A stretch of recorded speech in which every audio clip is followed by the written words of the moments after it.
दोस्तों, पाकिस्तान के अंदर एक ऐसी चीज है जिससे दुनिया की कोई भी कंट्री मैच नहीं कर सकती, और ये है पाकिस्तान का एक लंबा मिलिट्री डिक्टेटरशिप का रिकॉर्ड। आखिर इसके पीछे स्टोरी क्या है, आइए इस वीडियो में समझते हैं।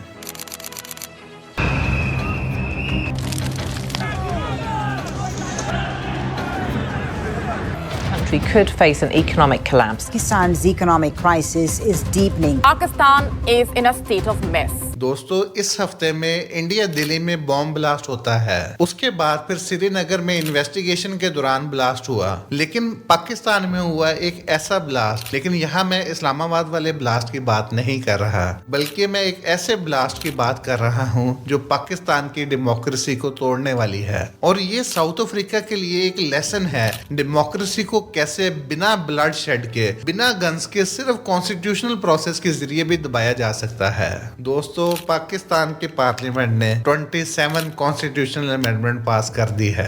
दोस्तों, माहिरीन का कहना है कि इस अमेंडमेंट से सुप्रीम कोर्ट और जुडिशरी की इंडिपेंडेंस खत्म हो चुकी है। और सबसे इम्पोर्टेंट बात, आर्मी और फील्ड मार्शल आसिम मुनीर अब और भी ज्यादा पावरफुल बन गए हैं। इस अमेंडमेंट के जरिए टॉप ऑफिशियल्स को लाइफ टाइम इम्यूनिटी मिलती है, चाहे वो प्रेसिडेंट हो, प्राइम मिनिस्टर हो या फील्ड मार्शल हो। जजेस रिजाइन कर गए हैं और ऑपोजिशन मैस प्रोटेस्ट की प्लानिंग कर रही है। पाकिस्तान में हिस्टोरिकली तो डेमोक्रेसी ने कभी कंप्लीट टर्म अपनी मुकम्मल ही नहीं कर पाई। अब मिलिट्री ओपन सिविलियन गवर्नमेंट को कंट्रोल कर रही है। अब ये सब कॉन्स्टिट्यूशनल तरीके से हो रहा है। आसिम मुनीर फॉर्मली प्रेसिडेंट नहीं बने, लेकिन उनके पास अनलिमिटेड पावर का सिस्टम रेडी है। सुप्रीम कोर्ट वीक हो गई है और इंडिपेंडेंट डिसीजंस लेना मुश्किल हो गए हैं। आर्मी अब 4 फ्रंट्स पे काम कर रही है, पॉलिटिकल, लीगल, इमोशनल और डिप्लोमेटिक। प्रोटेस्ट के बाद भी इमरान खान को जेल में रखा गया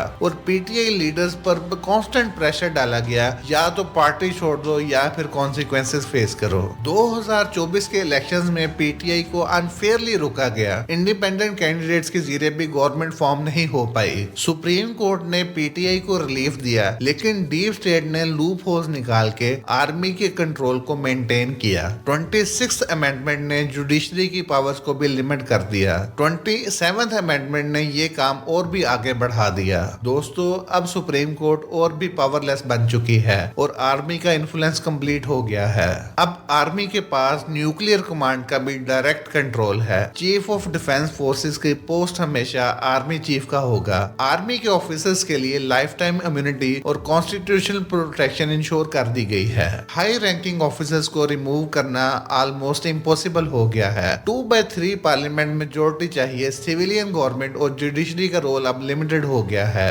ऑपरेशन सिंदूर और पहलगाम अटैक के बाद आसिम मुनीर ने आर्मी की क्रेडिबिलिटी वापस हासिल की है। यूएस, सऊदी अरेबिया, चाइना और इजिप्ट विजिट्स के बाद इंटरनेशनल और डोमेस्टिक वैलिडेशन भी पाकिस्तान की स्ट्रॉन्ग हुई है। अब पाकिस्तान की आर्मी ओपनली सिविलियन लीडरशिप के ऊपर ऑपरेट कर रही है, जो पहले सीक्रेट होता था, जो कि अब ओपनली दिख रहा है। ये मॉडल साउथ एशिया और दुनिया के लिए एक वार्निंग है कि अगर सिटीजन्स टाइम पर अपने क्वेश्चंस नहीं उठाएंगे और लीडर्स अकाउंटेबल नहीं होंगे, डेमोक्रेसी इजीली डिक्टेटरशिप में कन्वर्ट हो सकती है। अगर लोग वक्त पर खड़े नहीं होते, डेमोक्रेसी का मिसयूज किया जा सकता है। सुप्रीम कोर्ट की पावर्स को लिमिट करके आर्मी ने अपना कंट्रोल फॉर्मलाइज कर लिया है। आर्मी के पास लीगल अथॉरिटी और लाइफ टाइम इम्यूनिटी है। सिविलियन लीडरशिप और जुडिशरी अब उनको चैलेंज नहीं कर सकती।